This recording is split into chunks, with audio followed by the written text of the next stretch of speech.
Welcome to my trapper shack.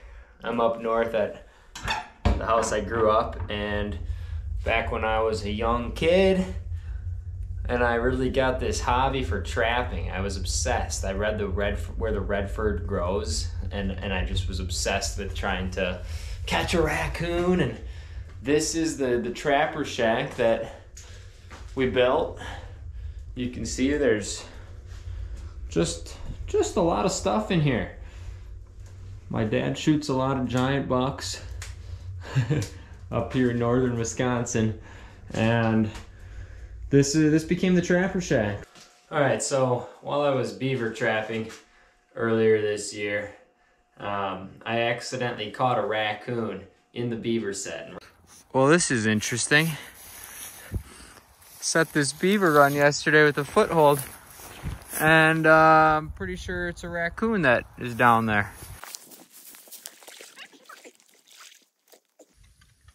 Yeah, that's a big old raccoon. I don't think these traps are made for raccoons. Raccoon season's open, so I wanted to utilize the animal. You're not really getting anything for raccoons right now. I think to sell them you get like $5. So I figured, you know what? I'm gonna try to tan this raccoon hide as a decoration in the cabin. And I'm gonna show you guys this process using this hide tanning formula. I've used this in the past. Works really well as kind of a do-it-yourself tanning ability for low cost, save you some money, and kind of fun to go through the process. So first step, as it says right on here, make sure you flesh it and get all the fat and meat off of the hide. So I'm going to show you in the trapper shack here the fleshing process. This is a fleshing board. I'm going to put the coon skin on there and use this fleshing knife to take all that fat and gristle off of the hide before going on to the tanning process. So I'll show you right here the interior of the raccoon. The skin side, you can see there's just a bunch of fat on there. Like, it's pretty nasty. So I'm gonna roll this inside out. And on this side, now that we got it inside out, I'm gonna put this over this fleshing beam. Once this is over the fleshing beam, now I'm going to be using that knife, that fleshing knife, and pushing that meat off the hide. There's really no fancy skill to it. Working this down and kind of using the angle of it to push that fat off the hide.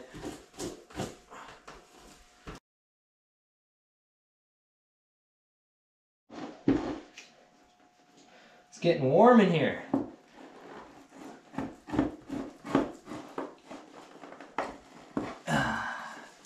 That's the stuff that you gotta get rid of. This is a nasty job. I can't tell you that I wanted to be doing this right now, but when a raccoon stumbled into my trap, I feel kind of obligated to use all of the animal.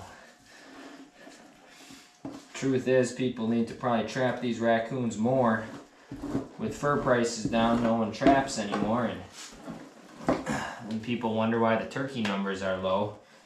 These things scavenge turkey nests, and really not good for turkeys, along with possums. Alright, well, I fleshed this raccoon as much as my mental sanity could. It takes a lot of work. I think I got it pretty good. Up by the head and stuff, it's hard to get every little piece off. The reality is, I'm tanning this to hang on the wall as a decoration. I don't need it to be extremely supple, so I'm gonna call this good. So next step then, what I'm gonna be doing, as it says right here, I'm just following these word for word, is to salt the flesh side well with table salt. Work plenty of salt into the entire hide, including the ears, paws, etc.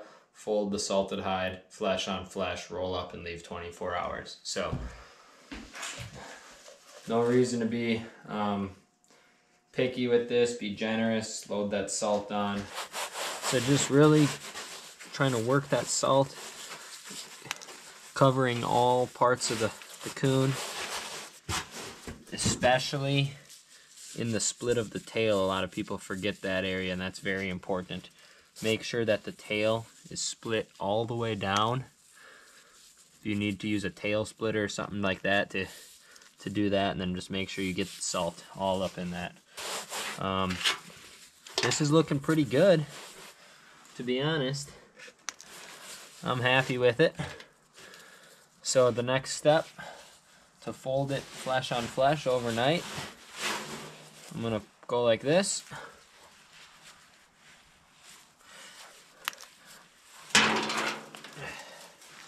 And there we go.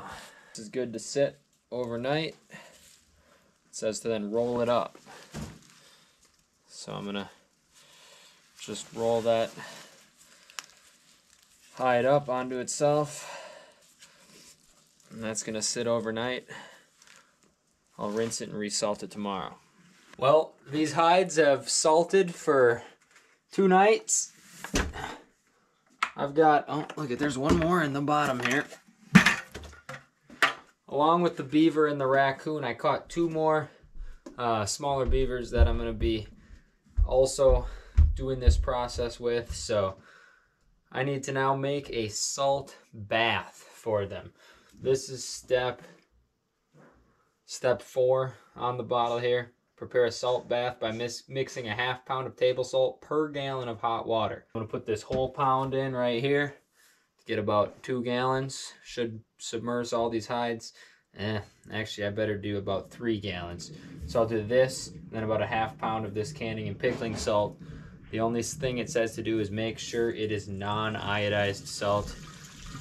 Get that in the hot water so it starts dissolving. Let it cool, and then after it cools later tonight, I'll add these hides in there to go on to the next step.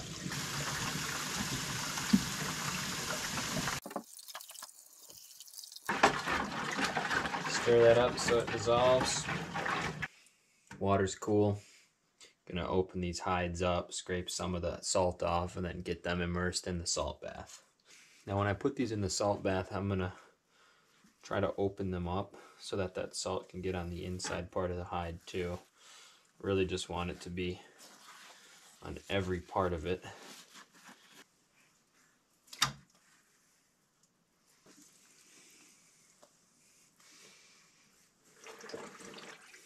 At this point, immerse hide for 6 to 8 hours. After that, so next morning, I'll remove, rinse in clean water and drain it.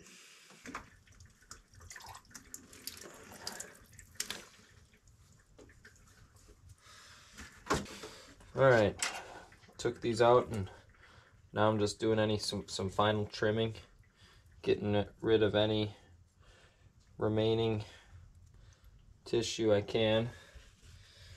The salt makes it a lot easier to pull some of that off. So this is the raccoon. And you'll see there's just some spots where it's like, oh, when I was fleshing I didn't get that. Now I can trim stuff like that off. Obviously the more you do, the more supple the tan will be. I'm not gonna get too crazy with it, but definitely you'll try to get some of the bigger pieces off. The raccoon's actually pretty good, but the beaver I'm going to need to do a lot of work, I think. And then got to just rinse it pretty good.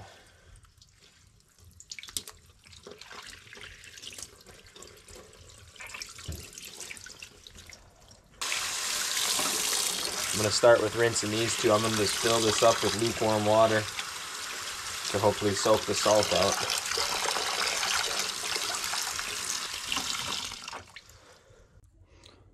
So at this point in the process, I am washing the hides with some Dawn dish soap to just remove all of the grease. As it says right here, especially with raccoon and beaver, it's going to be really greasy. So I'm actually going to drain these and then rinse them and wash them a second time, just because there's a lot of grease on these hides.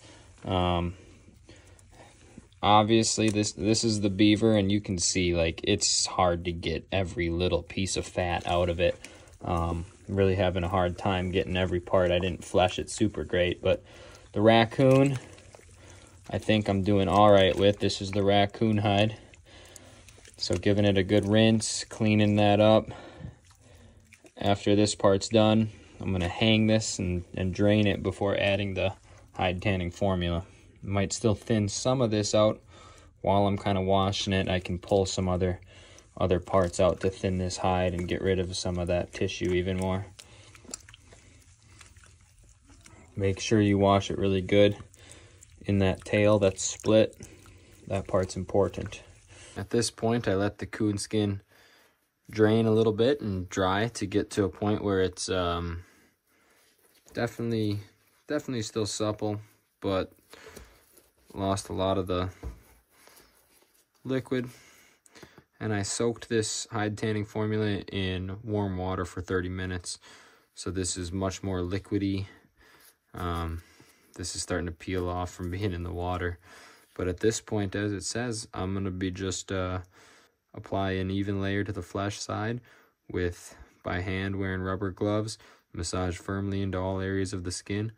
Leave overnight for 12 to 16 hours by turning it case side, skin on skin. So it's really late at night right now. I planned this really poorly with the timing of doing all this, so pretty tired, but gotta just get this part done.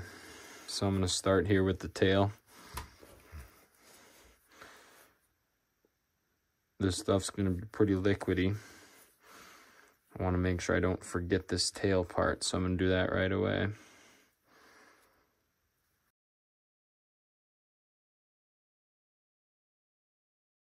It could just be the fact that it's well after midnight right now, but all in all, I do not think this was worth it. I'm just giving my honest opinion of that.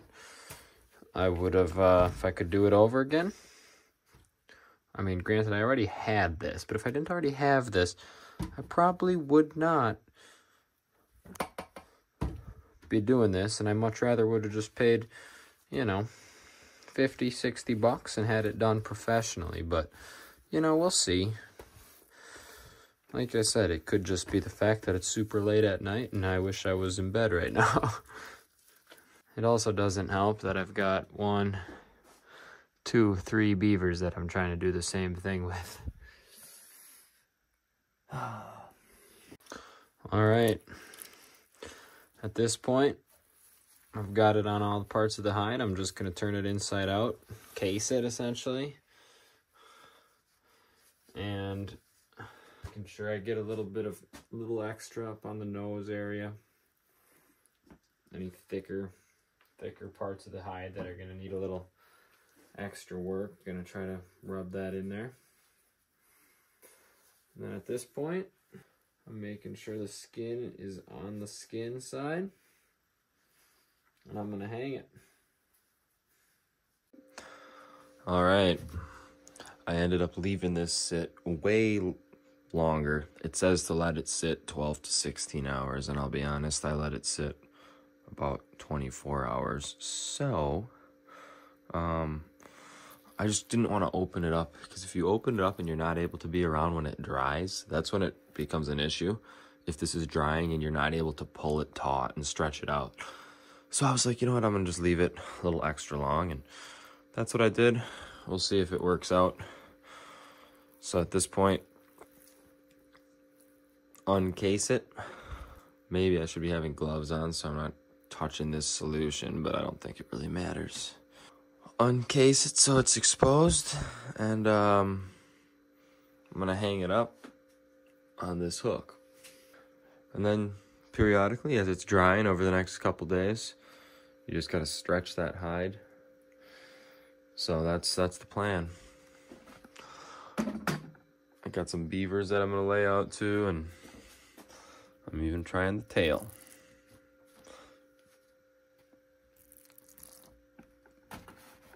Alright, so what I did is I actually turned a fan on to help with this drying process. As it's drying, what you want to do when it gets close, you want to just be pulling and stretching that hide. I'll try to find a spot where I can show this to you. So like right here, as I pull that, see how it almost turns like whiter? That's stretching those fibers and making it supple. So it's just a waiting game at this point. I've come down here a few times already today just as it's drying and give it that stretch. Now eventually you can like pull this over a rope or make a rough edge to kind of help out with it, but just tedious go time as this continues to dry. All right, day 2. I'm back at it. You can see anywhere there's that darker area, you're pulling that out to stretch it. And one little tip I want to share with you guys, if you use a pliers anywhere on the edge, it really helps, as you can see, to just grab the very edge of it to be able to pull that out and stretch that hide. I've done this before in the past and I found that helpful, and it's working again. For the parts that are more near the center, you can at least stretch those out, although sometimes even using that pliers just lets you grip it a little bit better. So that's one tip down here near the edges. Here again, you want to see it turn that white in color. That means you're stretching the fibers of the hide there, and that has that leather feel. So I'm gonna start by going around on the edges and doing that for any part that's dried. Everything seems to dry at a different pace, so that's, I guess, the challenge. It's like, it's not all gonna dry at once. You're gonna have to do a little here, a little there, let other parts dry, just kind of keep stretching that. Now for this raccoon hide, I'm essentially gonna be hanging it as a decor, so it's not like it needs to be extremely supple. Up near the head especially, that's the challenging part, to get all of this perfect. You know, this is gonna be a little more tough up there, and that's okay. There's definitely some meat that stayed on this a bit, and that makes it a wee bit tough. Around the legs, can do this too. You can tell when it's at the perfect amount to stretch. Like right here, when I pull this, you're gonna see all of this turn white. For the most part, this can withstand some pretty good force, but I also don't want to get too careless and rip it. All right, it's been a couple days of letting it dry and kind of softening it up a little bit and just making it more pliable. And for whatever reason, the tail is like still wet. I shouldn't say wet, but it's just not drying the same. See, like a situation like this was ideal. Eventually it would kind of harden up, but kind of at a loss. I've had the fan going on it. I guess what I'm gonna try now is just turning it and try to hang it by the tail. That's all I can think, is that gravity alone. Those are some beaver pelts that I'm working on too, but I'm just thinking that gravity alone is causing an issue. So, I mean, as long as it's exposed to the air, I'm gonna try hanging it from the tail. I think I also could have done better with the detergent in there. I think it's a little greasy, so hopefully everything plays out fine. All right, guys, the raccoon hide is sufficiently done, as far as done enough for me. I mean, I did not spend nearly as much time that I probably should have working this hide to keep it pliable throughout the drying process. And as a result, some of the parts, like up by the head, I mean, they're pretty tough, and I think that's to be expected. The main thing is, as long as I can turn it inside out, this is just gonna hang as a decoration and be just fine. For the most part, the rest of it's pretty good. The tail, I ended up putting some borax in it just to try to help pull some moisture out of there. I don't think I washed it enough with the like dish soap. There just was a lot of grease that was holding in there, and I think that's the reason I was having a hard time for it fully drying. I mean, even right now, I just kind of squeezed it and you can see some grease on my hands, so not ideal. I've been trying to kind of use a knife and thin some of that out, but it'll work. I mean, the hair is not pulling, it's not slipping at all, so one thing, at the same time that I did tan this, I did try a couple beaver hides too. These ones are okay, but this big one, I mean, it's like a shield. So if you're using the green, or if you're using that, I don't know if I would trust doing a like bigger beaver. That hide, I just did not thin it enough and flesh it well enough first. So one thing that I found kind of effective is to use like an edge of a piece of wood and run that over it. That helped supple it up a little bit.